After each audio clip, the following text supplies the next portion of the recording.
Okay, at let's start.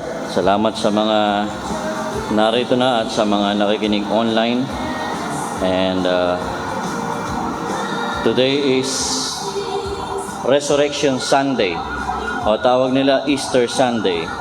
And this morning is, we're going to thank God sa muling pagkabuhay ng Panginoong Jesus. And let's start by singing these songs. Victory in Jesus.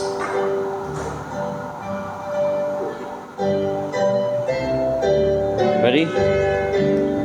I heard an old story, how a Savior came from glory, how He gave His life on Calvary to save a wretch like me. I heard about His groaning, of His precious blood's atoning. Then I repented of my sins and won the victory. Chorus. Oh, victory in Jesus, my Savior forever.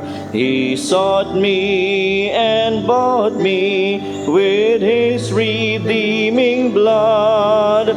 He loved me ere I knew Him, and all my love is due Him. He plunged me to victory beneath the cleansing flood. I heard about His healing, of His cleansing power revealing, how He made the lame to walk again, and caused the blind to see. And then I cried, Dear Jesus, come and heal my broken spirit. And somehow Jesus came and brought to me the victory. On the chorus. Oh, victory in Jesus, my Savior, for He sought me and bought me with His redeeming blood. He loved me.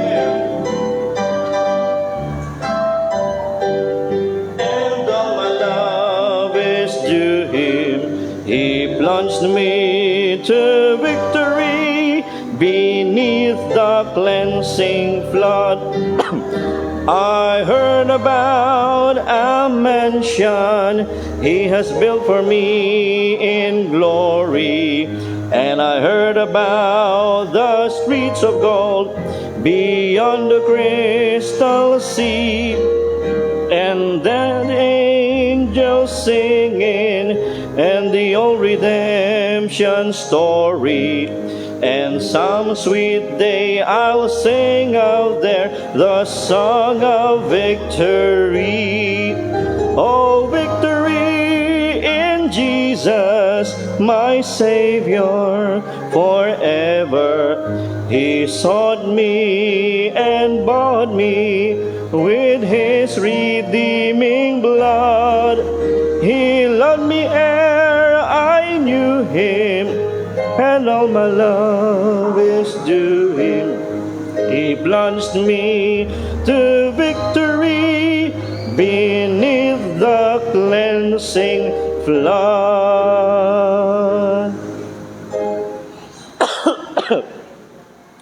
Amen. Totoo yan, dahil sa dahil sa kamatayan ni Kristo sa krus, tayo po ay nagkaroon ng tagumpay. And some thought na nung pinako si Jesus, natalo na siya. Pero, kumbaga sa chess gambit, kumbaga, pinapain lang yung kadiliman. Nung pinatay nila si Jesus, yung pala yung magbibigay kaligtasan sa sanlibutan. So, napakaganda ng game plan ni God para talunin ng si Satanas at yung kanyang kaharian, kaharian ng kadiliman. And let's continue singing. Again, we celebrate yung pagkabuhay na magmuli ng ating Panginoon. Let's sing our next song.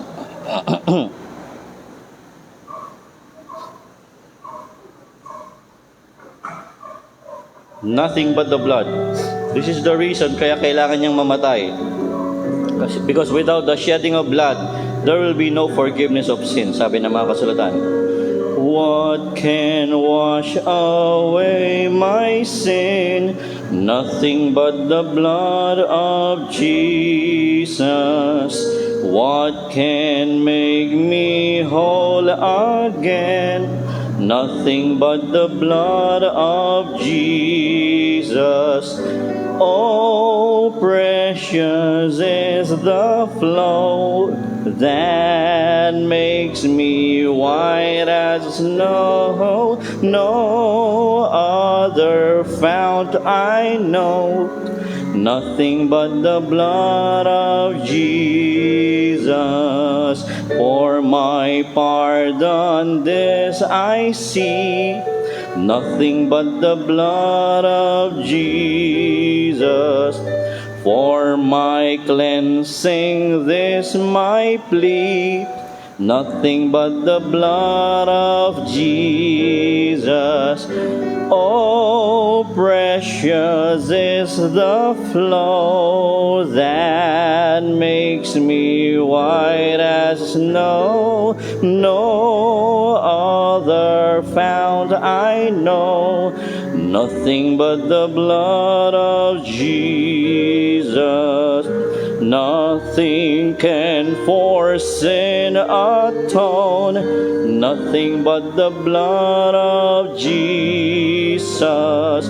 Not of good that I have done, nothing but the blood of Jesus.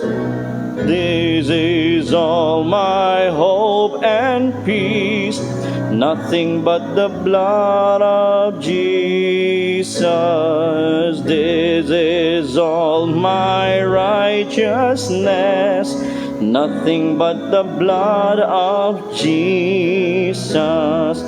Oh, precious is the flow that makes me white as snow. No other fount I know, nothing but the blood of Jesus. Nothing but the blood of Jesus. Dahil sa kanyang dugo, tayo'y maaari ng mapatawad sa ating kasalanan. Tayo'y maaari ng malinis at magkaroon ng buhay na walang hanggan. Manalangin po muna tayo. Ama, sa umaga pong ito, kami po ay sama-sama na dumudulog sa inyo bilang inyong iglesia, bilang inyong mga anak. Salamat, Ama, dahil ang araw na ito ay napakahalaga dahil ito ang aming panahon para po alalahanin ang ginawa ni Jesus sa krus. Na siya'y namatay para sa kasalanan ng sanlibutan, siya'y inilibing at siya'y nabuhay magmuli. At yung kanyang pagkabuhay na magmuli ay napakahalaga, na kung saan dahil dito ay lahat ng mga maaaring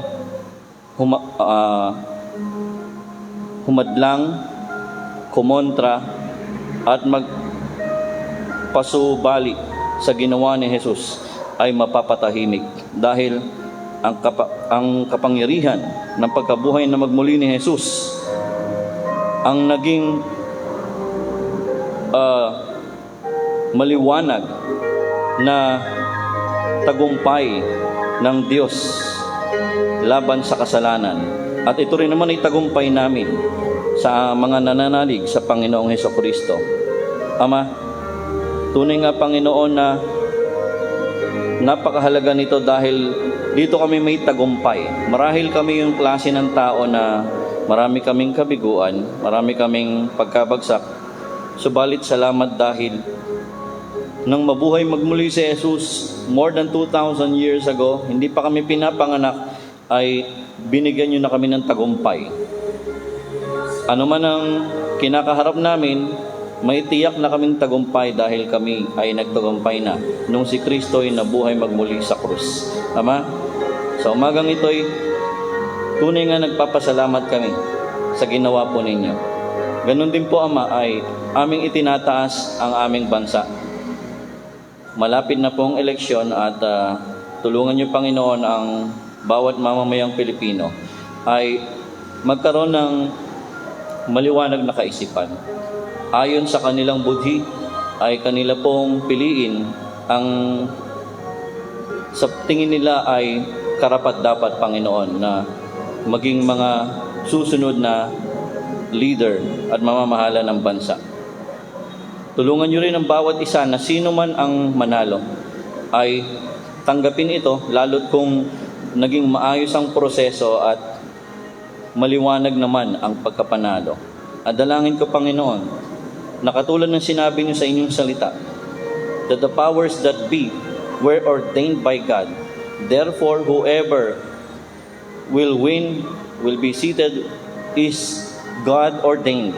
And we, as your people, we will submit to the leadership of those whom you put in position, respect them, and pray for them.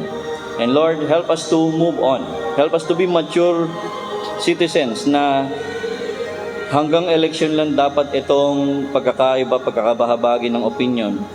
Ngunit matapos nito ay huwag pong maapektuhan ang pagkakaibigan, kundi magpatuloy sa tinatahak bilang isang bansa na pagunlad, kapayapaan at pag-asenso, Panginoon, ng aming bansa. Ama, tinataas ko rin ang aming mga kababayan na salanta ng mga pagguho at pagbaha na kung saan ay ang ilan ay natabunan, mahigit 50 na po ang sinasabing namatay na. No, Panginoon, ay inyong i-comfort ang mga pamilya na nawalan ng mahal sa buhay. Kalingain sila, Panginoon, lalo yung mga naulila. Punan ang pangangailangan nila, Lord God, lalo na po yung mga hanggang sa oras na ito, marahil ay hindi alam kung saan kukuha ng pagkain, ng tubig, ng masusuot na damit, hindi alam kung saan sisilong kung sakaling umulan muli. Lord, kahabagan niyo po ang mga kababayan namin ito. Isang tabi muna namin kung ano mga bagay na pagkakaiba namin lalo sa politics. At bilang bayan, bilang bansay, sama-sama tumulong, ipanalangin, at abutin ang mga taong ito na kababayan po namin. Ama, dalangin ko po na maging sa aming kanya-kanyang buhay, tulungan niyo kami na maging makabuluhan kaming mga mamamayan at mananampalataya sa bawat mundong aming ginagalawan, na ano man aming ginagawa ay maging pangalawang dahilan na lamang ang mga pansariling bagay, kung hindi unahin yung mga bagay na higit sa aming sarili. Mga tao marahil na umaasa sa amin, mga nais niyong ipagawa sa amin, at mga bagay na makatutulong for the greater good of the many. Again, Lord God, salamat po sa umagang ito. We thank you. We praise you. In Jesus' name we pray. Amen. Amen. At again, welcome sa bawat isa, lalo yung mga naka-online natin. I'm sure yung iba ay nasa bakasyon pa. And ingat po kayo sa mga naglalakbay at sa mga maglalakbay at sa mga nasa iba't ibang lugar. Let's continue singing one more song bago po sa salita ng Diyos. Turn your eyes upon Jesus. Sabi ng Lord, look to me and be saved. By faith in Christ, we can be saved. Ready? Oh soul, are you weary and troubled?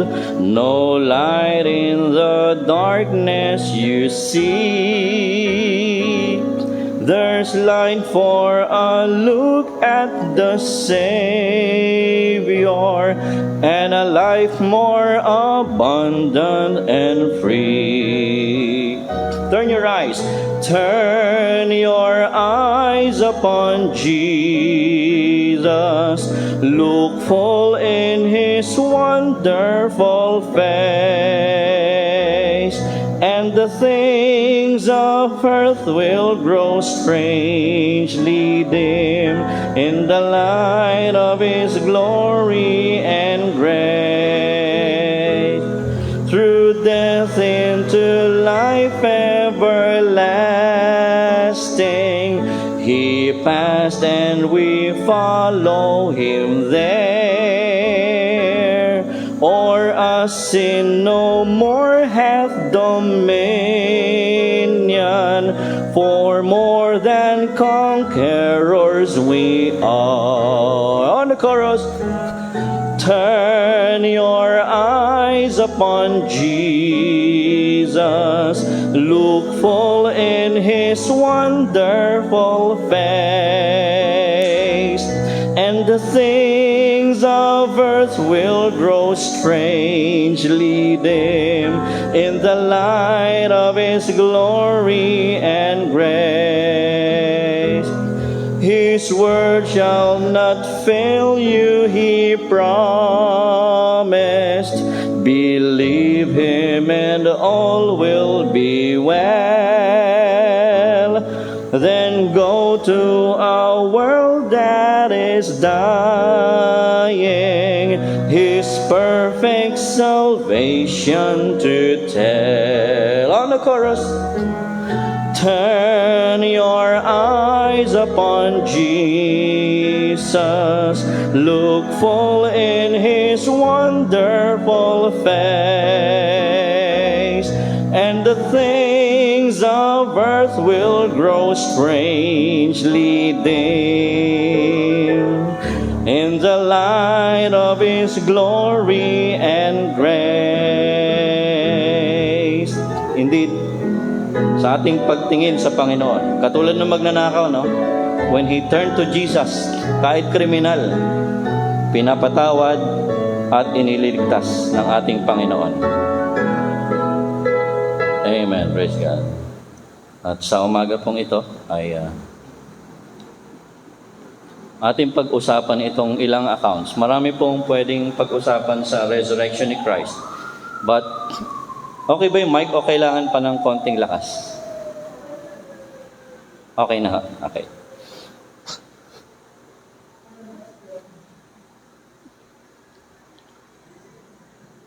Okay. But before that, and just like what I have been encouraging the church to do, sama nating basahin ang Bible as a church. Tumayo po tayong lahat. And basahin natin ang John chapter 20, verses 19 to 31. Ito ang sinasabi, nang takip silim na ng araw na iyon, nagsama-sama ang mga tagasunod ni Jesus. Ikinandado nila ang mga pinto dahil sa takot sa mga pinuno ng mga Hudyo. Dumating si Jesus at tumayo sa gitna nila at sinabi, sumainyo ang kapayapaan. Pagkasabi niya nito, ipinakita niya ang sugat sa mga kamay at tagiliran niya. Labis na natuwa ang mga tagasunod nang makita ang Panginoon. Muling sinabi ni Jesus sa kanila, sumainyo ang kapayapaan. Kung paanong sinugo ako ng Ama, kayo ay isinusugo ko rin. Verse 22, pagkasabi niya nito, hiningahan niya sila at sinabi, tanggapin niyo ang banal na Espiritu. Kung patatawarin niyo ang kasalanan ng isang tao, pinatawad na siya ng Diyos. At kung hindi niyo patatawarin ang kanyang kasalanan, hindi rin siya pinatawad ng Diyos. Si Tomas na tinatawag na kambal, na isa rin sa 12 apostol, ay hindi nila kasama nung nagpakita si Jesus. Kaya ibinalita nila sa kanya na nakita nila ang Panginoon.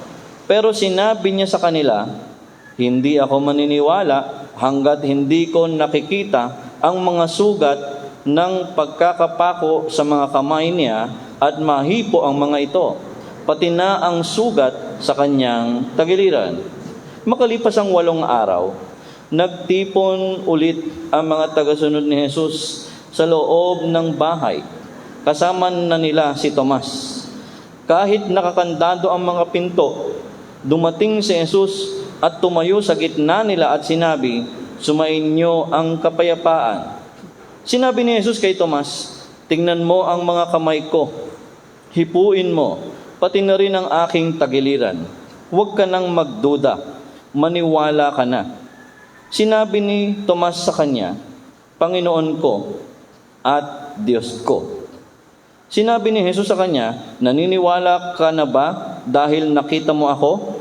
Mapalad ang mga naniniwala kahit hindi nila ako nakita. Marami pang himalang ginawa si Jesus na nasaksihan ng mga tagasunod niya ang hindi na isulat sa aklat na ito.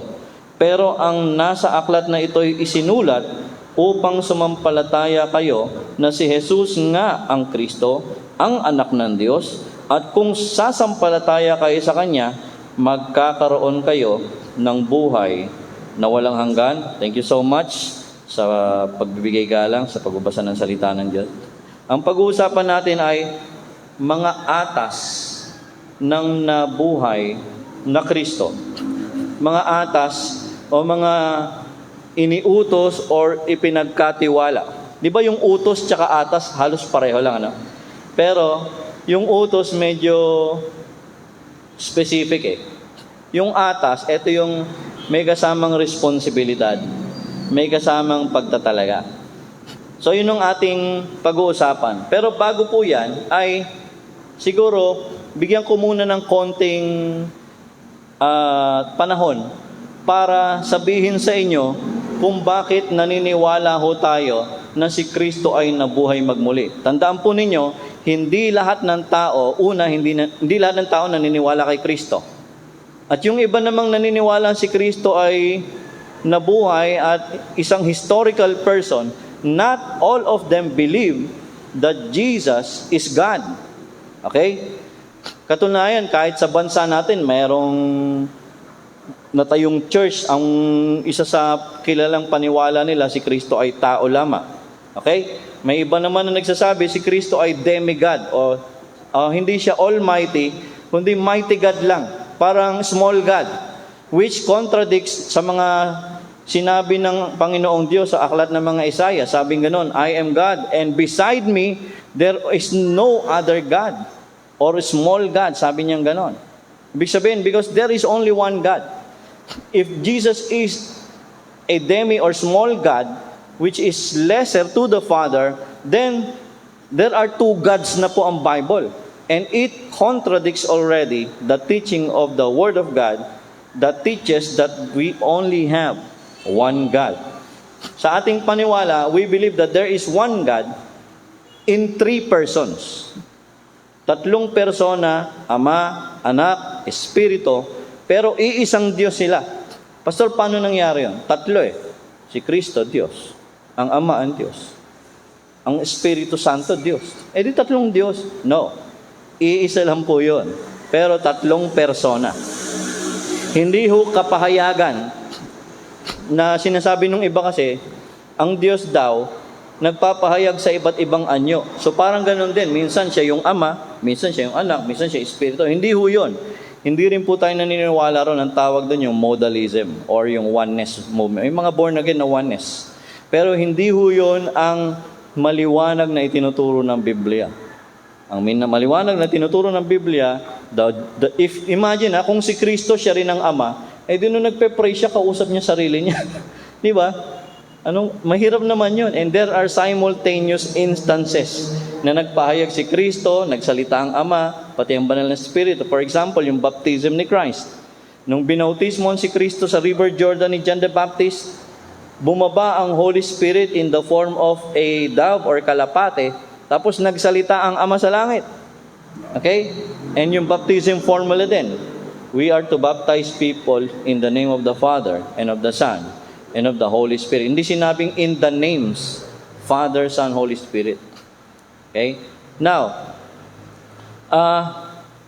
si Kristo po ay Diyos at sinabi niya na po, destroy this temple, referring to His body, and I will raise it up on the third day. Ang akala nung marami, ang tinutukoy ni Kristo ng templo, ay yung itinayong templo ni Herodes that took more than 20 years na tinayo. No. Ang tinutukoy ni Kristo ng templo ay yung kanyang katawan. Patayin niyo itong katawan kong ito, sabi nga ni Kristo, and in 3 days, I will raise it up. Although most people did not understand His prophecy about His passion and His resurrection, but later on, if you read scriptures, ipinaunawa din ho sa kanila yon. Okay? Now, bakit tayo naniniwalang si Kristo yung nabuhay magmuli? Gaano ba kahalaga yung resurrection ni Kristo? Tandaan po ninyo, sabi ng isang Bible scholar by the name Henry Morris, sabi niya ganon, there are two most important doctrines of Christianity na kung isa sa dalawang ito ay napasubalian at napatunayang hindi totoo, then the whole system of Christianity ay babagsak. Isa lang sa dalawang belief ng Christianity ang mapatunayan na hindi totoo, wala nang kwenta ang Kristyanismo. Alam niyo kung ano yung dalawang doctrine na yun na napakahalaga? Una, the death of the Lord Jesus Christ, na si Kristo yung namatay physically. Kaya nga siya inilibing.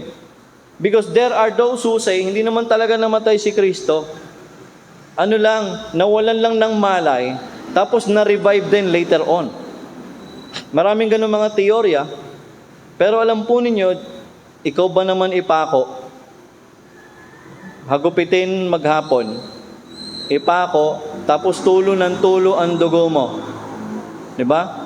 Yun nga lang nabalita di ba may nabalita, yung bata tinuli, di ba? Tulo ng tulo yung dugo, hindi umaampat. Namatay. Kasi nga, napakahalaga po ng dugo natin. Si Kristo, nagdugo ho siya, dumanak ang dugo sa kanyang katawan, tapos pinako pa siya. Tapos para siguruhing patay siya, sinaksak pa siya sa tagiliran. Di ba? Walang tubig, uhaw na uhaw. Nakabilad, pagod. Masakit ang katawan sa gulpe. Sugat-sugat ang katawan. Hindi ka magsusurvive nun.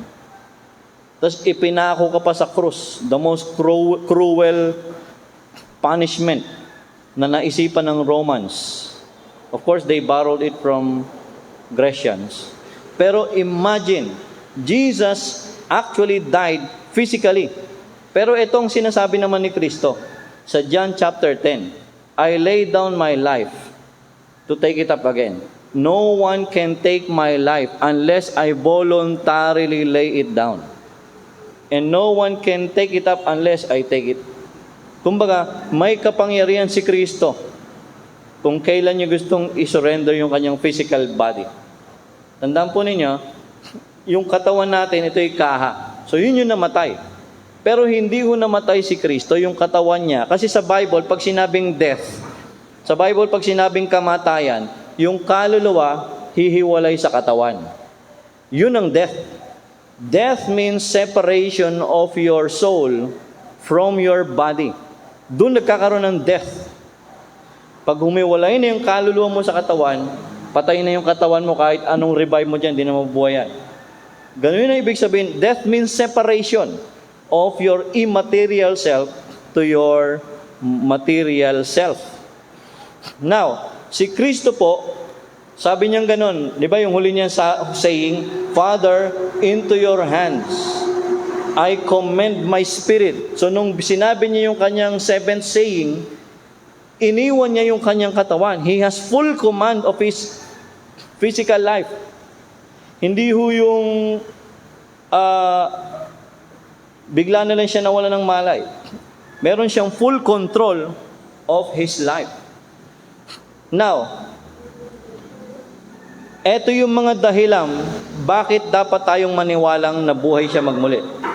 Now, ito po isa pa po pala. Di ba sinabi ko, dalawang mahalagang doktrina ng Kristyanismo. Una, ang kanyang kamatayan. Alam niyo ba mga Muslims hindi naniniwalang namatay si Kristo?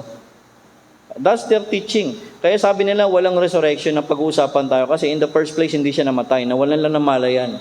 Grabe, nawalan ng malay, sinaksak, binugbog, pinako. No? Nawalan lang ng malay yun. Di ba? Pero namatay ho talaga siya physically. And then, He rose on the third day. Yung resurrection, pag napatunayang hindi totoong nabuhay magmuli si Jesus, peking religion ng Christianity. Sino mang makapagpatunay na si Kristo ay hindi nabuhay magmuli, siya ang pupwedeng sumira ng Kristyanismo sa mundong ito. At alam niyo, marami na nagtangka Nasabi nilang papatunayan namin hindi totoong si Kristo at hindi siya nabuhay magmuli. Alam nyo, nauwi sa kabaliktaran. Sa halip na disprove nila ang Christianity, naging Kristiyano pa sila. Di ba? For example, yung buhay ni Lee Strobel. Si Lee Strobel is investigative journalist at editor ng Chicago Tribune. Nung yung asawa niya, naging mananampalataya, sabi niya ganun, ano nangyari sa'yo, honey? Bakit? Parang bumait ka. Di ba? Ganun man talaga pag nakakilala sa Diyos, talagang binabago. Ano nangyari sa'yo? Ba't bumait ka? Sabi niya, yung Panginoong Jesus to, naging mananampalataya niya ako. Sino yan? I did not sign for this. Sabi niya ganun. Gusto niya na i-divorce yung asawa niya. Pero nakikita niya, nagbago, naging matino. Hindi na siya mabait na sa kanya. Diba? Sabi niya ganun. Ako, investigative journalist ako eh. Kung yung ibang tao inimbestigahan ko nga si Jesus, kung totoo ito, para sabihin ko sa asawa ko, tigil Jesus na yan. Kasi, eto, nabisto ko na kuhan yan. Isang malaking scam yung maniwala ka kay Kristo. So, inimbestigahan ni Lee Strobel si Jesus.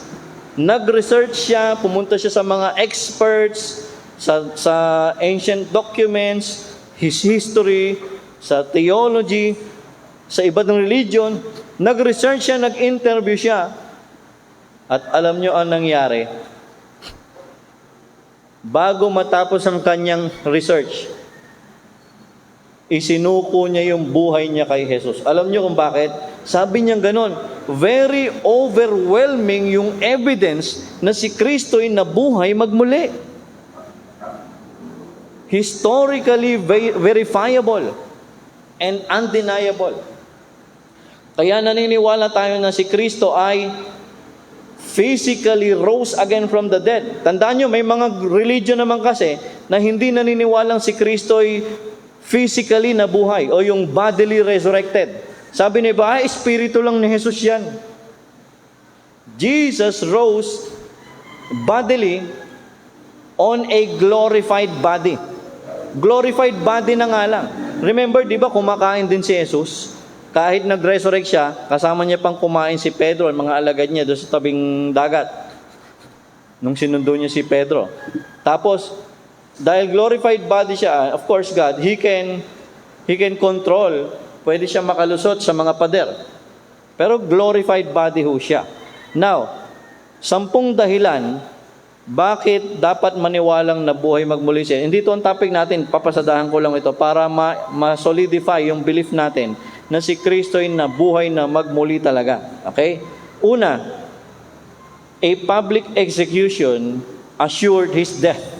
Yung crucifixion is the most cruel form of punishment na pwedeng ipataw sa isang tao at tinitiyak nilang patay ka. Kaya nga sinibat pa sa tagiliran eh. Usually, ang ginagawa nila, pagka maghahapon na tapos magdidilim na kailangan na nilang iwan yung mga ipinako nila, ang ginagawa ng mga Roman soldiers, hinahataw nila itong alulod. Alam niyo yung shin? Yung pagitan ng paa at saka ng tuhod. Ito, masakit to. Hinahataw nila yan, binabasag nila yung shin. At pag binasag nila yan, nako, kung nagpapatay-patayan lang yun, hindi, iiyak yun sa sakit. Mamamatay din siya talaga eventually. Pero for some reason, hindi nila ginawa kay Jesus yun dahil nasabi sa prophecy. Sabi sa prophecy, kahit isang butoy hindi dudurugin sa kanya.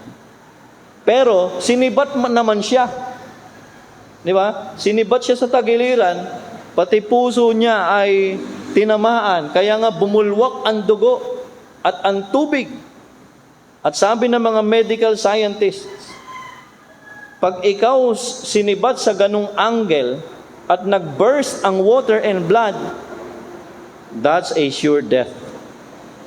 And it's a public execution. Number 2, a high official secured the grave site.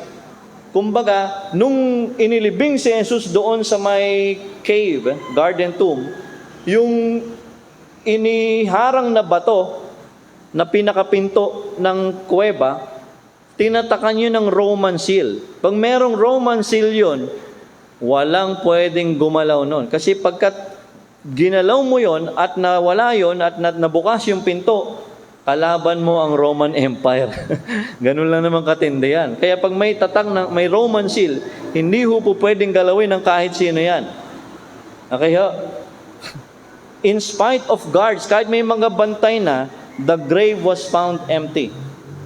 May mga gwardya pero nung si Kristo yung nabuhay magmuli, nakaramdam yung mga gwardya ng paglindol, tapos nakita nila yung bato bumukas.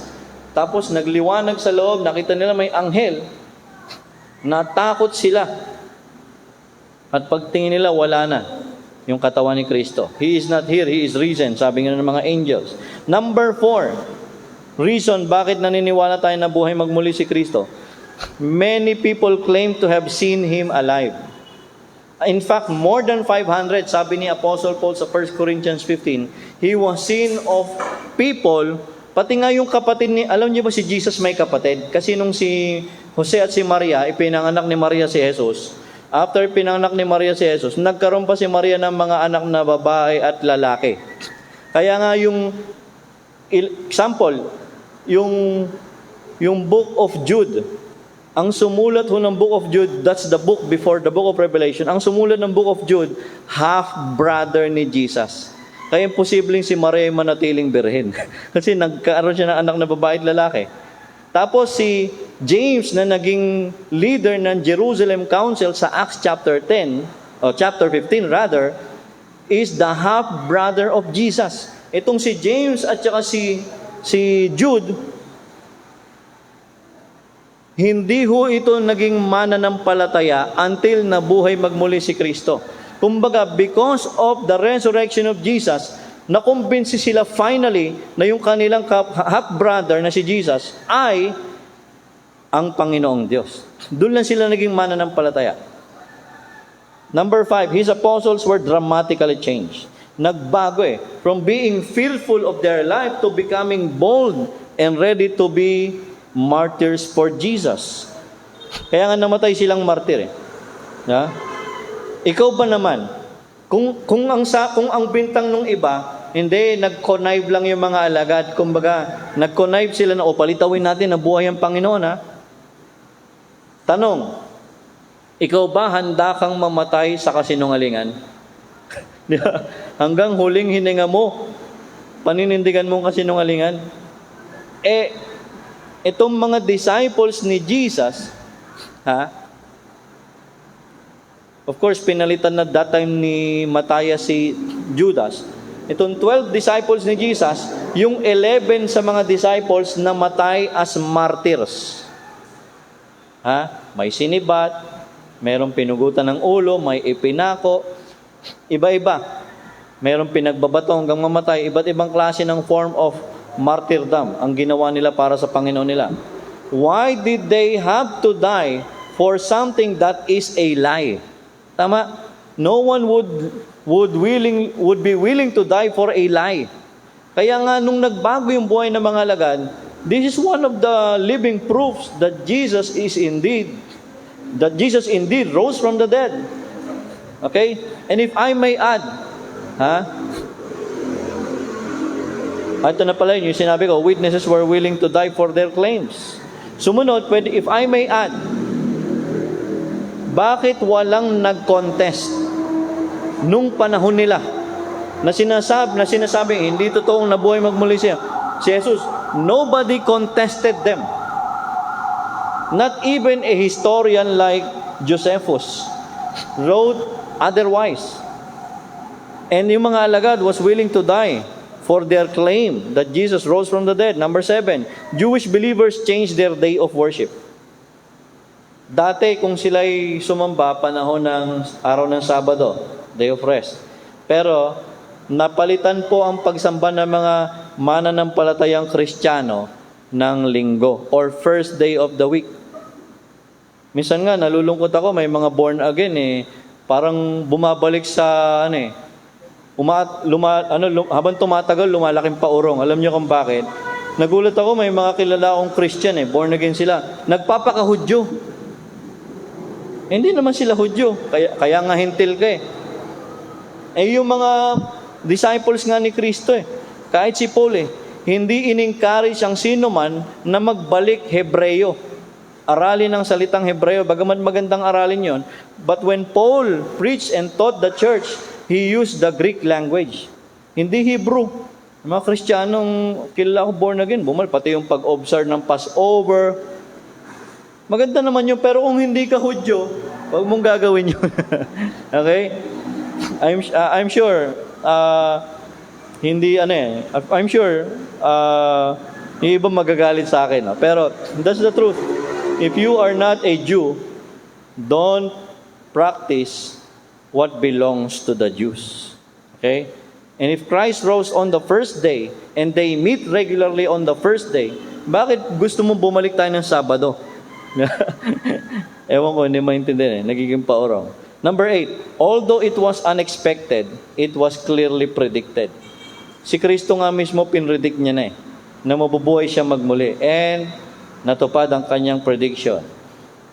Number 9, it was a fitting climax to a miraculous life. And number 10, it fits the experience of those who trust Him. Sabing ganun ni Kristo,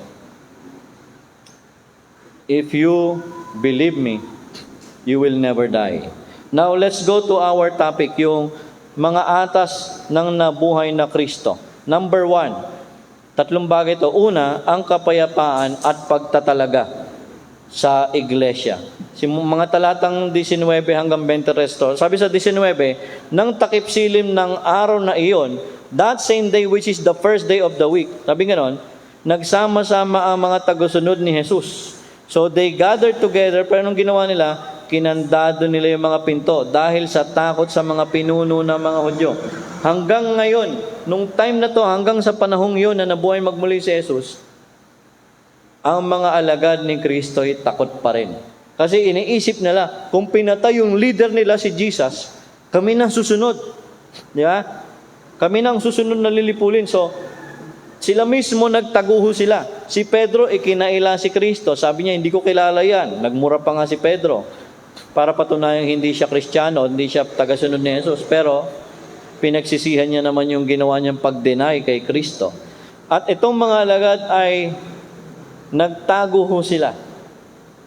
Probably they huddled in the upper room o yung place ni John Mark. Dahil takot ho sila na malaman na buhay pa rin sila. Baka isunod silang ipako. Kasi kung yung Panginoon nila walang kasalanan, ipinako sila pa may mga sablay. So sabi na, nako magtago na tayo. Tayo na ang isusunod nitong mga kalaban natin. Sabi rito, habang nakakandado mga pinto at nagtatago sila, sabi rito sa last part, dumating si Jesus at tumayo sa gitna nila.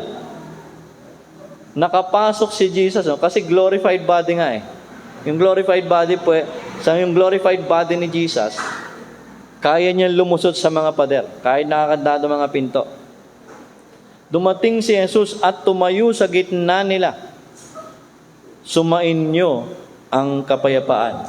So, ang hatid ni Jesus, kapayapaan sa mga disipulong nagugulumihanan, natatakot, nabubuhay sa panganib, kapayapaan ang hatid ni Jesus sa iyo. Maybe sa buhay mo may mga fears ka rin, may mga worries ka rin, may mga pangamba ka, may mga uncertainties, may mga unexpected things kang kinatatakutan. Sometimes yung fear ng marami ng mga tao, yung tinatawag na fear of the unknown, di ba? Yeah. Ano bang tawag sa fear of the unknown? I don't know. Kasi pagka iba-ibang klaseng phobia, no? Tawagin na lang natin yun na whatever phobia. Ang daming tao natatakot sa unknown. Pero alam po ninyo, pag ang Panginoon ay nasa iyo, hindi mo kailangan mabuhay sa takot. Dahil bibigyan ka ni Jesus ng kasiguruhan ng kapayapaan. Kaya pinakalma muna ni Jesus itong mga alagad niya. Kalma lang kayo. Huwag matakot. Ha? Yung Panginoon nyo, ito nakaharap na ninyo, nabuhay akong magmili. Katulad ng sinabi ko sa inyo. Verse 20, pagkasabi ni Jesus nito, ipinakita niya yung sugat niya sa kamay. At sa tagiliran niya, nung nakita ng mga alagad, si Lord nga yan, kasi ito yung kamay niya, yung pinako, pati yung tagiliran niyang sinibat, ito nga, siya nga yan. Nung nakita nilang si Jesus nga talaga yung kaharap nila, kala nila na mamalikmata sila or parang ilusyon lang, naniwala na rin sila finally. Labis na natuwa ang mga tagasunod nang makita ang Panginoon. Yung kanilang takot, napalitan ng kagalakan, di ba? Alam nyo, ganun po yun eh. Pag si Kristo nakita mong kumikilos pala sa buhay mo, di ba? Mapapalitan yung pagkatakot at kalungkutan mo ng kaligayahan. Verse 21, muling sinabi ni Jesus sa kanila, sumainyo ang kapayapaan. Kung paanong sinugo ako ng Ama, kayo ay isinusugo ko rin. Matapos silang i-comfort ni Christ, matapos palakasin ang kanilang loob at bigyang assurance, at matapos silang bigyan ng kaligayahan, ang sabi ng Panginoon, isinusugo ko rin kayo kung papaanong isinugo ako ng aking Ama. Tayo ganun din sana. Matapos tayong tulungan ni God sa mga pinagdaanan natin, marahil tayo ay may kalungkutan, may takot, pinalitan ng Lord yung mga bagay na yon, ng kagalakan, ng kasiguruhan, at ng kalakasan ng loob. We have to do something for God. Kayo naman ay isinusugo ko. Maybe you are in need of comfort. Tapos kinomfort ka ng Lord. Anong kailangan mong gawin? Tingnan yung sinabi ni Apostol Pablo sa mga kinocomfort ng Lord. Sabi niya rito sa may 2 Korinto 1, talatang 4, inaaliw niya kami sa aming mga kapigatian upang sa pamamagitan ng kaaliwang tinanggap natin sa Kanya ay maaliw naman namin ang mga nahahapis. Yun pala ang purpose ni God. Pag ikaw ay kinomfort ni God, yung ginawa ni God sa'yo, ibahagi mo dun sa may nangangailangan ng comfort. Tama? Yun pala yun. Kumbaga, kung ano yung mga pagpapalang binibigay ni God sa'yo, spiritually at sa buhay mo, ibahagi mo din sa mga taong nangangailangan ng comfort, ng kagalakan, ng kapayapaan, ng encouragement. Napakahalaga po yun. Bakit? Kasi yun ang purpose ni God. Now, so Jesus gave them peace. Actually, 2 beses binanggit na yung kapayapaang sinasabi ni Jesus, yung kapayapaan at pagtatalaga niya. The moment na tayo tumanggap ng kapayapaan sa Diyos. Alam niyo, mahalaga ang kapayapaan sa panahon ngayon. Tama? Lalo sa panahon ngayon na may mga bansang nagegera. Di ba? Napakahalaga ng kapayapaan. Ang hirap mabuhay ng walang kapayapaan. At kahit sinong tao, halimbawa, ikaw bigyan ka ng mansyon. Doon ka tumira sa may Ukraine. Libre. Payag ka? Di ba? Sinong titira doon gera? Di ba? Mabuti na yung kubo, nandun ka sa lugar na walang alitan, walang gera, di ba? Payapa. Ani mo naman yung mansyon, kahit bulletproof pa yan. Ha? Kung pinauulan naman ng missiles at ng bala, hindi ka makakatulong ng payapa. Napakahalaga ng kapayapaan. Pero alam niyo sinabi ni Kristo, yung kapayapaan ko, ibinibigay ko sa iyo. At ang binibigay ko sa iyong kapayapaan, hindi ito yung kapayapaang ibinibigay ng mundo. Sa mundong ito, magkakaroon ka ng kapighatian. Ngunit laksan mo ang iyong loob, sapagkat dinaig ko ang sanlibutan. Now, there are two kinds of peace. Siguro na? There are two kinds of peace that we're talking about, biblically speaking. Una, yung tinatawag na peace with God. Ano yung peace with God? Yung peace with God, ito yung kasi ang katatayuan ng tao, ganito po. Ang Diyos banal, tayo makasalanan. At dahil tayo makasalanan, inaalok ng Diyos na tayo'y makipagkasundo sa Kanya. Okay? To be reconciled with God. Pag hindi tayo nakipagkasundo sa Kanya, at natapos ang palugit ni God sa mga tao sa mundong ito, wala nang kapayapaan sa pangwalang hanggan. You will be thrown in hell forever. Kaya nga kami mga tagapangaral, o tayong mga mananampalataya, tayo ay tinawag na mga ambassadors. Alam niyo yung trabaho ng ambassador? Ang trabaho ng ambassador, siya yung nagre-represent ng kanyang bansa at siya ay nasa ibang bansa. Okay? And ibig sabihin ng ambassador. Sabi ni Paul sa 2 Corinthians 5, tayo ay mga ambassadors ni Kristo.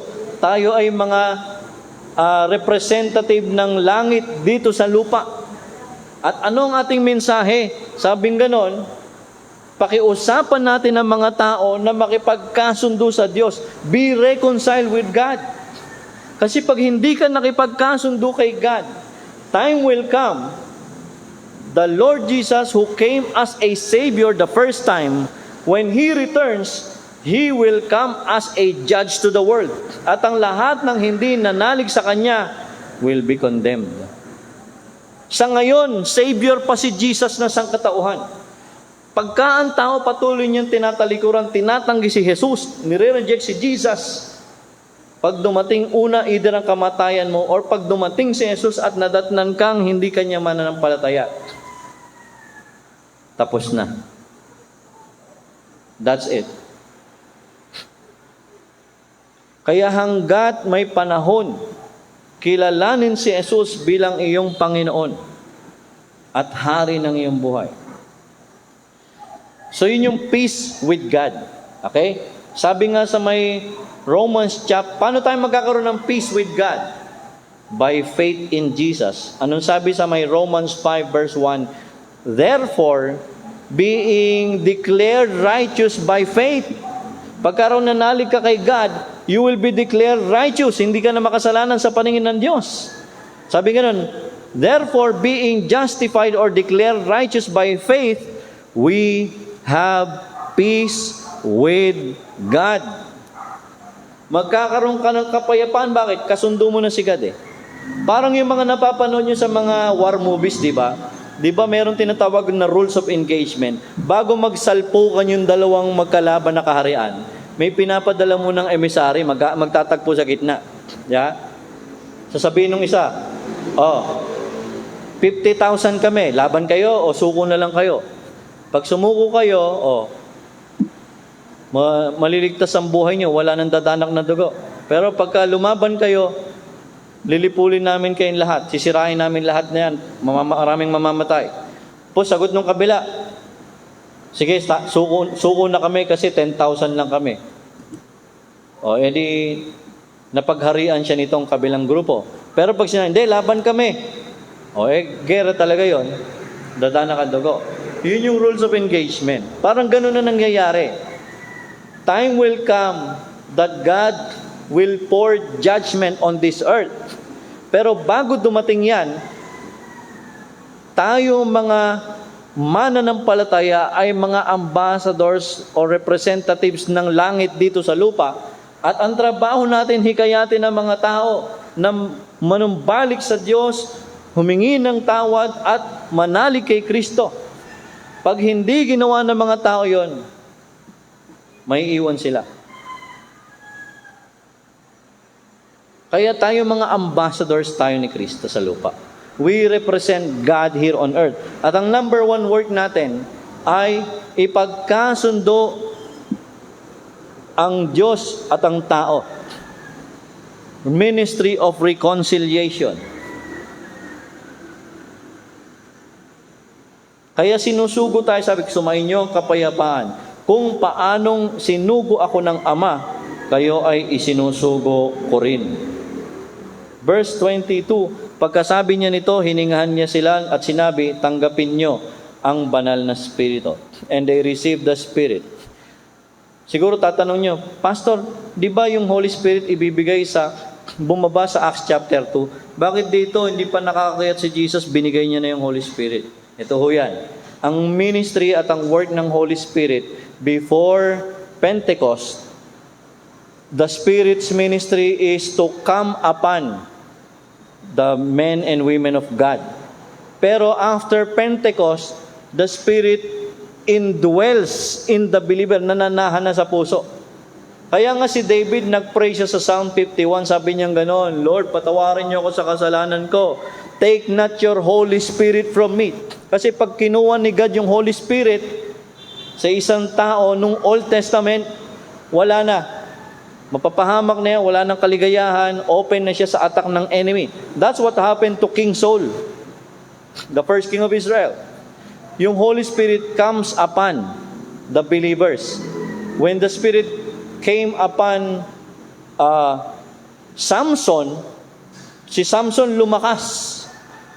Every time the Spirit comes upon the people of God in the Old Testament, hindi nananahan sa puso. Kumbaga, kumukubli lang.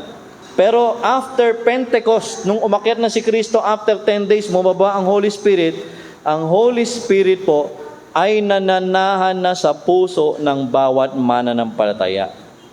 Kailan nangyayari yun? Pag ikaw ay sumampalataya kay Kristo, yung banal na Espiritu mananahan sa puso mo at hindi na po yun aalis.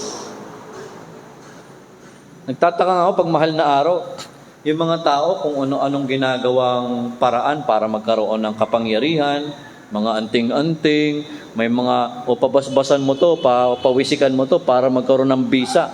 Hindi natin kailangan yun eh. Ang tao masyadong mahilig sa ganun eh. Lalo Pilipino, ang hilig sa mga ganyang pamahiin ng problema, mga open doors yon sa kingdom of darkness. Those who involve themselves in this kind of animism and mga magical practices, kahit sabi mong good magic yan, o white magic pa yan, hindi sa Diyos yan. The only power that is so powerful na kahit si Satan hindi kakayanin is Christ in you, the hope of glory. Sabi ng 1 John 4 verse 4, greater is He, Jesus Christ, that is in you than he, Satan, who is in the world. Mas makapangyarihan daw si Kristong nasa puso mo kaysa kay Satanas. Kaya alam nyo, hindi nyo na kailangan yung mga power na. May iba nga minsan nangongolekta ng mga gems. Yung gems daw na yan, mayroong power yan na magic. Ang dami. Minsan, suotin mo to mga, pag sinuot mo to, may mga dasal yan, may mga simbolo yan. Poprotektahan ka niyan. Ha? Ang Pilipino mahilig sa ganun, palaspas, pambugaw ng masamang espiritu. Wala naman sa Biblia yun. The only thing you need is Jesus Christ in your heart. Pag si Kristo nasa puso mo, kahit wala kang suot na mga yan, di mo kailangan yan eh. Because sabi naman ni Paul, ang warfare natin is spiritual, not physical. Diba? Spiritual ang battle natin. Hindi ho natatakot ang dyablo sa mga ganyan mga insignia o sa mga pang mga religious articles. Okay? Hindi ho natatakot ang dyablo. But if you pray and command them in the name of Jesus, they will swiftly go away. Kaya wag na ho kayong umasa sa mga kapangyarihan yan, sa mga swerte-swerte na yan. Pag si Kristo nasa puso mo, ikaw na ang pinakamapalad. The rest, blessing na lang, bonus na lang kung i-bless ka or kung whatever. Okay? Ang kapayapaan at ang pagtatalaga. Sabi nga, I give my peace to you. Now that you have my peace, you go. Okay? Pag may kapayapaan ka ng tinanggap, you have peace with God, then you're ready to go and help others be reconciled to God. So again, dalawang klaseng kapayapaan. Una, peace with God. Paano nangyari yon? Makipagkasundo ka muna kay God. Kung hindi ka pa nananalig kay Kristo,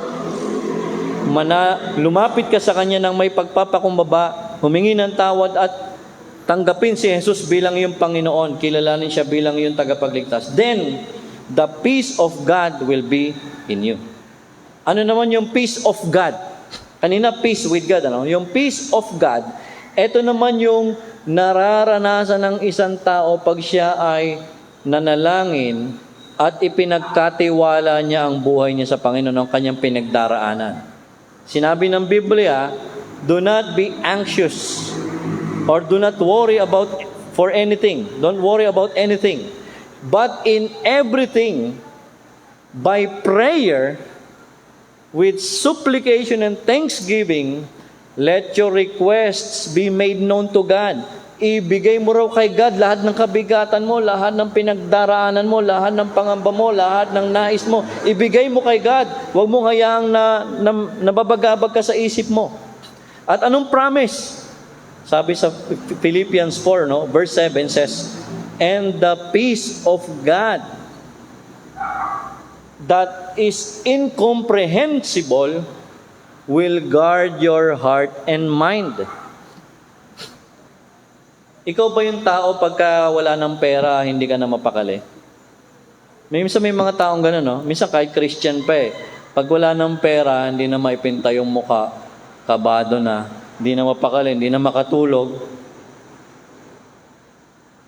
Eh siguro kung wala kang ginagawa na sa part, hindi mo ginagawa ang part mo, mangamba ka na.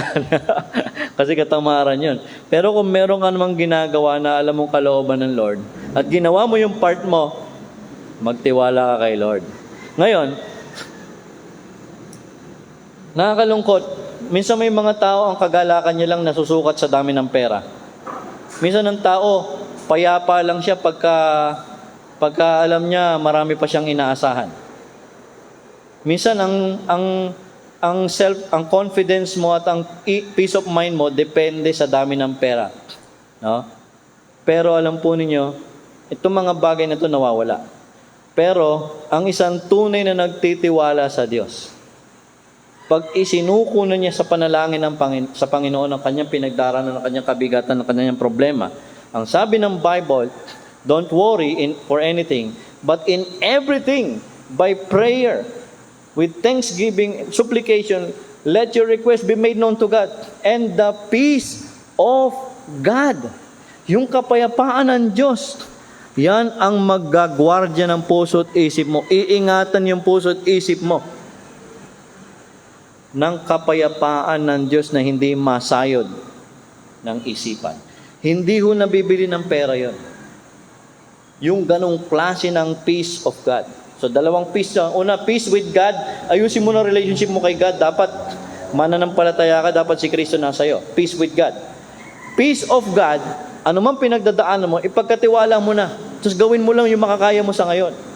Na nagtitiwala ka na si God ay hindi ka iiwan, hindi ka pababayaan. At mararanasan mo ang peace of God. Number 2, ang kahalagahan ng pananampalataya. Si Tomas na tinatawag na kambal, na isa sa rin sa mga 12 apostol, ay hindi nila kasama noong time na nakita nila si Jesus. Kaya binalita nila kay Tomas na nakita nila ang Panginoon.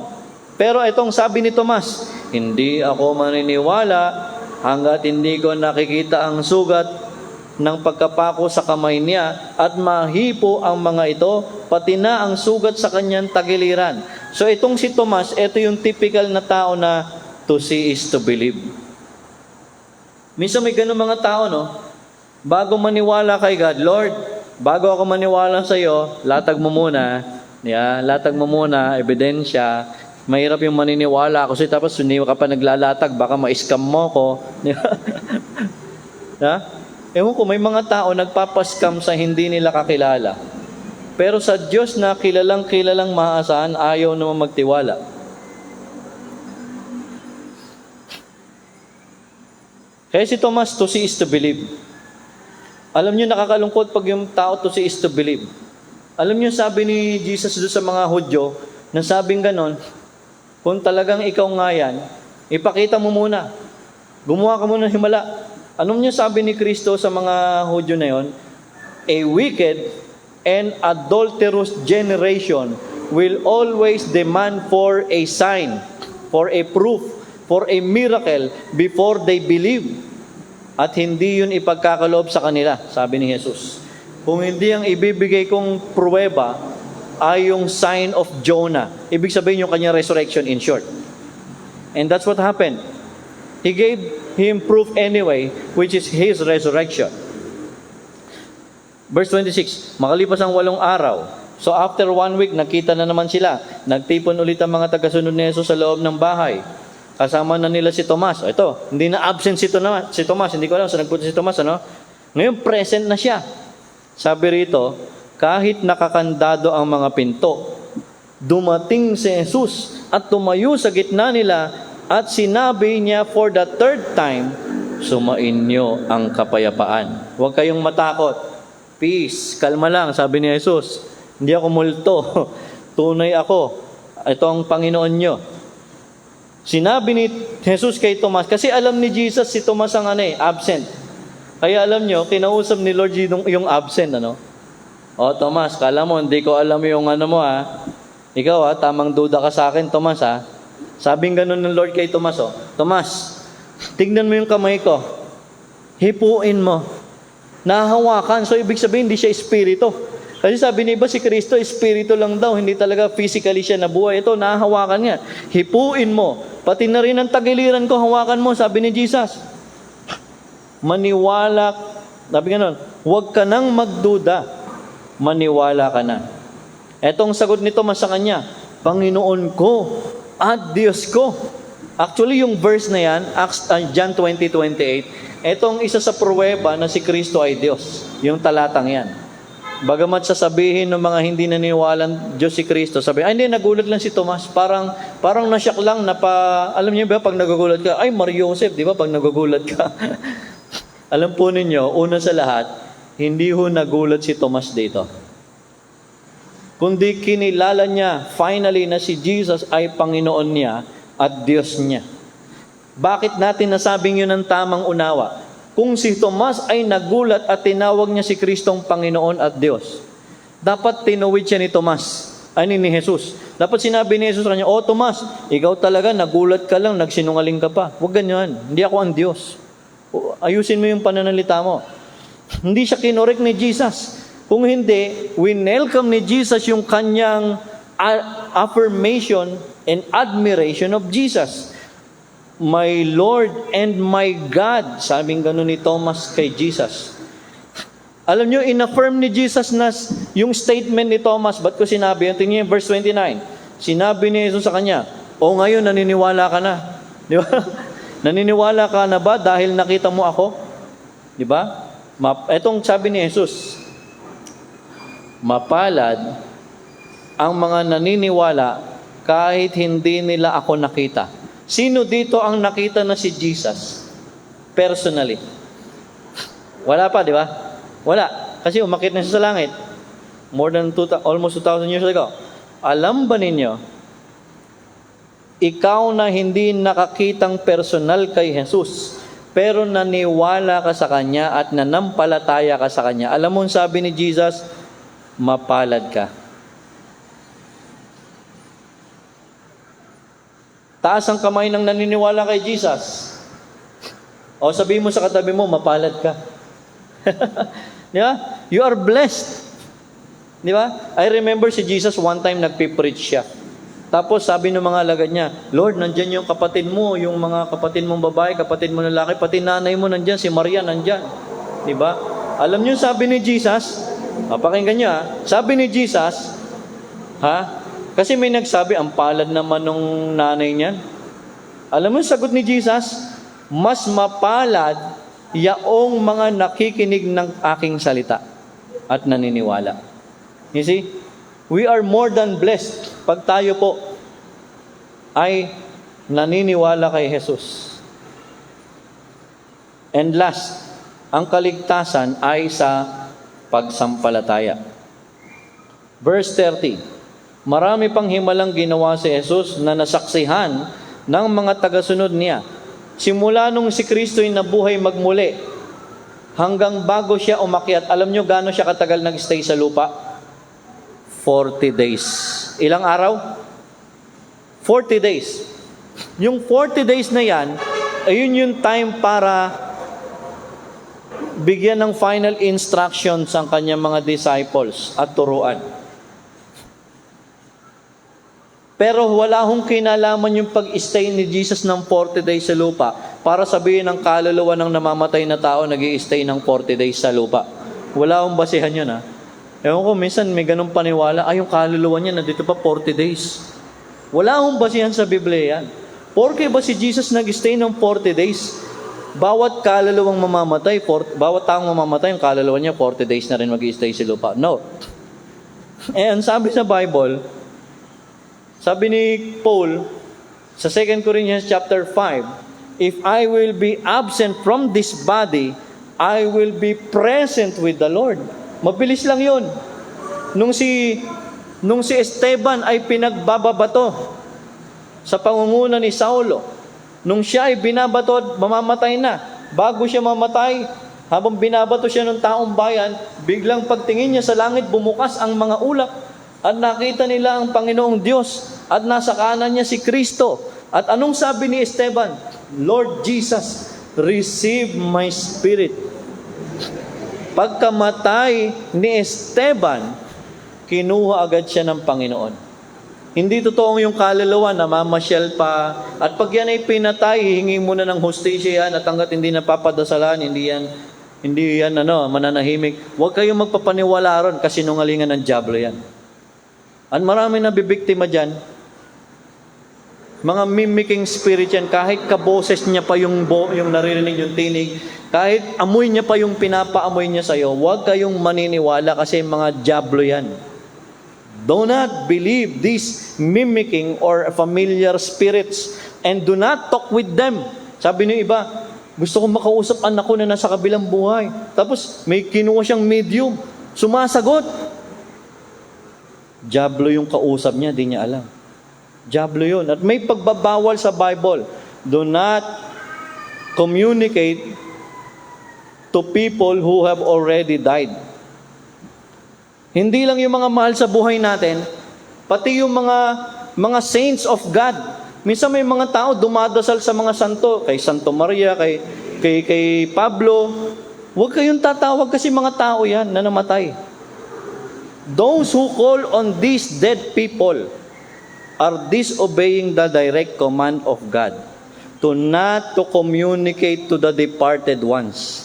Sino-sino yung mga namatay na? Mga apostol, mga propeta ng Diyos. Kanino ka lang magpe-pray? John 14:13-14. Whatever you ask the Father in my name, sabi ni Jesus, He will grant it. Huwag ka nang tatawag sa nanay ni Jesus, hindi Diyos yan. Hindi ka maririnig niyan. Because it takes omniscience to hear every prayer of the people. Again, ulitin ko. Kinakailangan ng isang nilalang ay Diyos para marinig niya ang panalangin ng buong mundo. Tanong, yung nanay ba ni Jesus ay Diyos? Diyos ba yung nanay ni Jesus? Hindi ka maririnig nun. And there was no instruction in the Bible to pray through His mother. Sorry, pero yun ang katotohanan.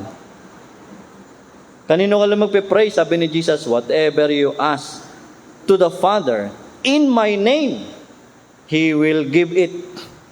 Hindi kailangan palakasan, ito yung Diyos ng aksidente, Diyos ng sakit, ito yung, dito ka mag-pray pagka may nawawala, dito ka mag-pray pagka kailangan ng pera. Ano yun? Bureaucratic Walang ganun. At baliwanag na pagsuway po yan sa utos sa Biblia.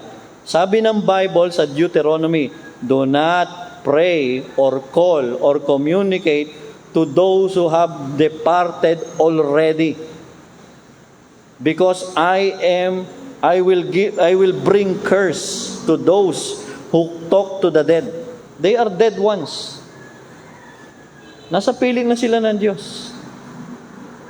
And the only one na pwedeng mamagitan sa atin, si Kristo sa Ama. Sabi ng Bible, 1 Timoteo 2:5, for there is one God and one mediator, tagapamagitan between God and man. Sino? Jesus Christ. Huwag kang lalapit kahit kanino, kahit nanay niya, kahit alagad niya, kahit anghel. Hindi ho dinadalanginan yan. Direkta ka na kay Jesus. Kasi walang instruction sa Bible. May sumpa ho kasi. Kaya ako sinasabi to out of concern. Meron ho kasing sumpa. Mabigat. Old Testament pa lang po. Pinagbawalan ng tao makipag-usap sa mga evil spirits, sa mga nagpapanggap na kamag-anak mo na namatay na. No. Don't. Si Kristo lang po, save ka pa. Sigurado yon. Save ka pa pag kay Kristo. Verse 31. Again, sabi ni Christ, sabi rito, marami pa raw ginawa si Jesus within His 40 days stay na kung isusulat ay hindi kasya maisulat sa aklat. Verse 31 and last verse. Pero ang nasa aklat na ito'y isinulat, yung mga naisulat daw, para saan daw? Upang sumampalataya kayo na si Jesus nga ang Kristo, ang anak ng Diyos. At kung sasampalataya kayo sa Kanya, ano mangyayari? Magkakaroon kayo ng buhay na walang hanggan. The only way to God is Jesus. Sinabi niya naman, di ba? I am the way, the truth, and the life. No one can come to the Father except through His mother, through His apostles, through His prophet, through His angels. No. Through Jesus Christ alone. Alam niyo, magbasa kayo ng Biblia para hindi kayo maligaw. Very clear ho yun. Wala kang ibang lalapitan kundi si Kristo lang. Because He is our high priest. And He knows what we're going through. Yung pinagdadaanan mo, kung wala kang pera, hindi mo kailangan lumapit sa isang, may nawawalan kang mahal sa buhay, hindi mo kailangan lumapit sa isang santo ng mga nawawala. Si Jesus, alam niya yan. Sino pang the best na hahanap diyan kung hindi si Kristo rin? Nagtataka lang talaga ako eh. Masyadong si God naagawan ng glory. Dapat kay God lang lahat ng glory.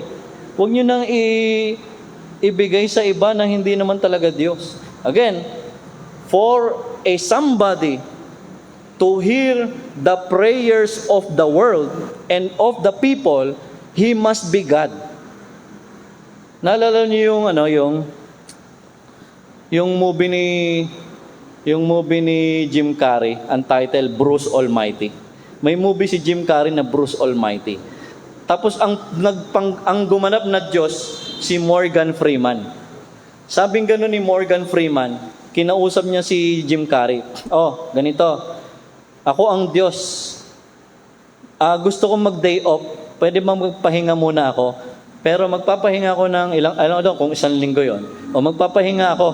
Tapos, total ikaw, feeling mo lahat kaya mong gawin. O sige, pagbigyan kita. Pwede bang palit muna tayo? Ikaw muna ang maging Diyos sa loob ng ilang araw. Tapos ako magde-day off ako. So nag-day off yung Diyos. Tapos ang naging Diyos, si Jim Carrey. Alam nyo, one time nagulat siya. Ano tong naririnig ko? Yung panalangin ng buong mundo, naririnig niya. Naku, nalilito ako. Anong gagawin ko? May nagpe-pray na siya manalo sa loto. May nagpe-pray ng taas ng sahod. Ang daming prayer. Kagalingan. Nalito si Jim Carrey kasi hindi siya Diyos. Ba't gano'n? Lahat ng prayer dumating sa akin. Alam niyo yung ginawa ni Jim Carrey? Dahil hindi niya kayang marinig lahat ng prayer ng buong mundo. Sige, isa na lang sagot ko dyan. Yes! Ang problema, lahat ng tumaya sa loto, nanalo. It takes God to answer all the prayers of the world. At kung hindi naman Diyos yan, isa lang siyang apostol, isa lang siyang saint, isa lang siyang prophet, isa lang siyang anghel. Huwag kang dadalangin dyan kasi wala namang instruction si God na mag-pray sa mga yan. Kahit sa nanay niya. No instruction in the Bible. The only instruction is sabi ni Jesus, I am the way. Ako lang ang tanging daan sa Ama. He is the only mediator. Wala nang mediatrix. To the Father. At kung ikaw ay mananalig, sabi ito, at kung sasampalataya kayo sa Kanya, magkakaroon kayo ng buhay na walang hanggan. Mga atas ng nabuhay na Kristo. Salamat sa pakikinig. Tayo po ay manalangin. Ama, salamat sa inyong salita at tulungan nyo kami na nawa ay tanggapin ito dahil ito ang katotohanan at ipamuhay ito. Kaya Panginoon, ang pinupuri namin, pinasasalamatan at dalangin ko Panginoon na kung may mga nakikinig pa po online or present na hindi pa nila tiyak ang buhay na walang hanggan, na kung sakaling dumating kamatayan, hindi nila lang sa pupuntang kaluluwa nila, tulungan nyo sila na tumawag sa Panginoong Hesus na tanging tagapagligtas, na kanilang tanggapin siya sa kanilang puso at sila'y pagkakalooban niyo ng buhay na walang hanggan. Salamat po, Ama. Ito aking panalangin sa pangalan ng inyong bugtong na anak na si Jesus. Amen. Okay, let's sing this next song natin.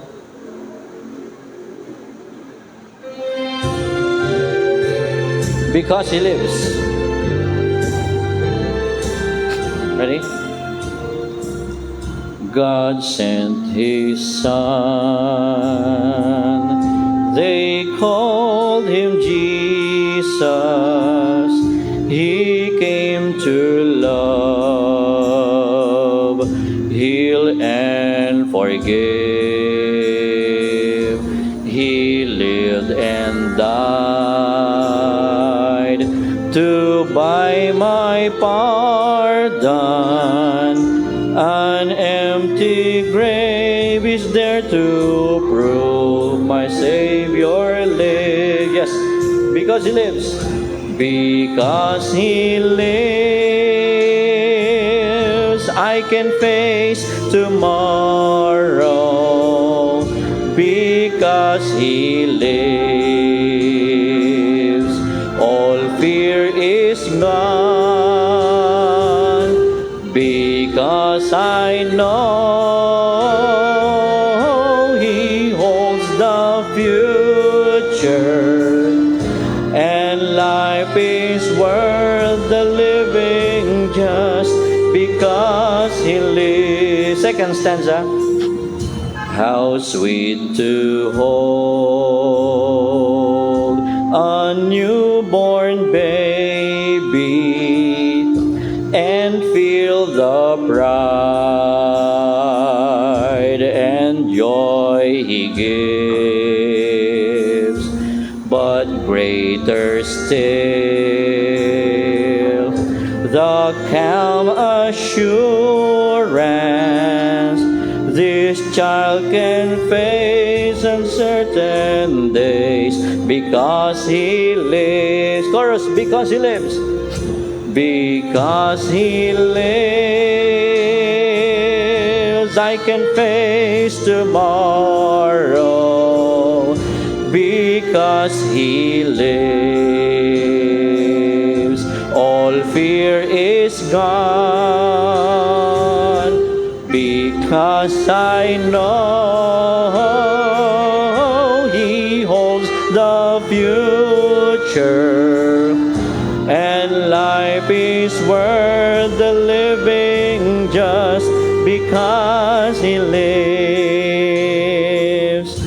And then one day I'll cross the river, I'll fight life's final war with pain. And then as death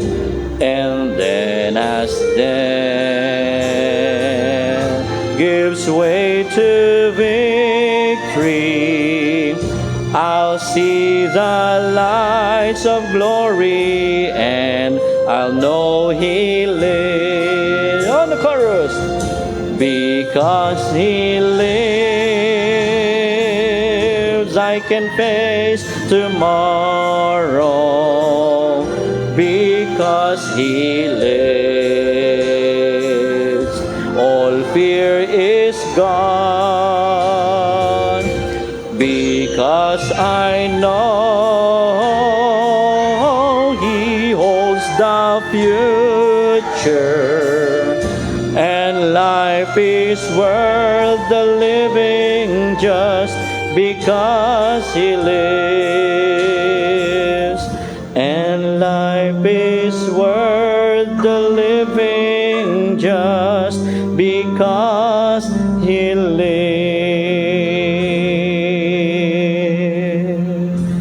Amen. Dahil nabuhay magmuli ang Panginoon, tayo rin naman balang araw ay Kanyang bubuhayin, tayong mga nanalig sa Kanyang banal na panalangin. Ama, salamat po sa umagang ito. Salamat sa natapos po naming gawain ng pagsamba. Salamat din, Panginoon, sa mga nag-express ng kanilang pasasalamat sa inyo through the gesture of giving. Continue to bless, Lord God, each one.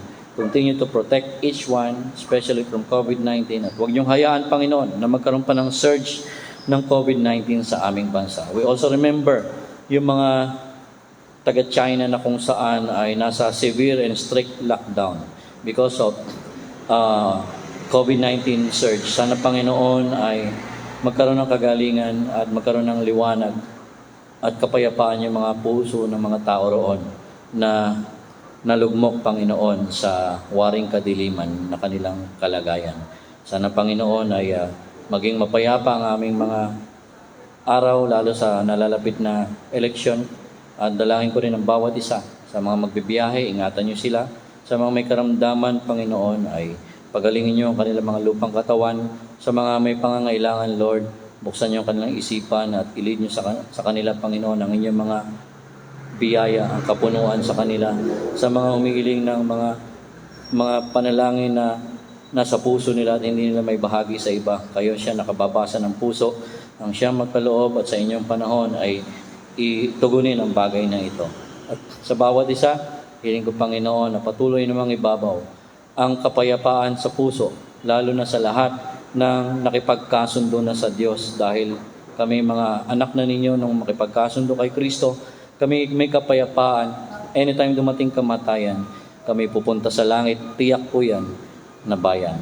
Salamat, Panginoon, at yung mga naguguluhan, may kabigatan, tulungan niyo sila na magtiwala ng taos at upang maranasan nila yung peace of God na inyo pong pinapromise that surpasses all understanding. The grace of our Lord Jesus Christ, the love of God our Father, and the companionship of the Holy Spirit be with you all. Amen and amen. Now unto Him who is able to keep you from falling and to make you stand in His presence, blameless and with great joy, to the only God our Savior, through Jesus Christ our Lord, be the glory and the majesty, dominion and authority, both now and ever. Amen. Maraming salamat and God bless po sa inyo. Ingat sa mga babiyahe.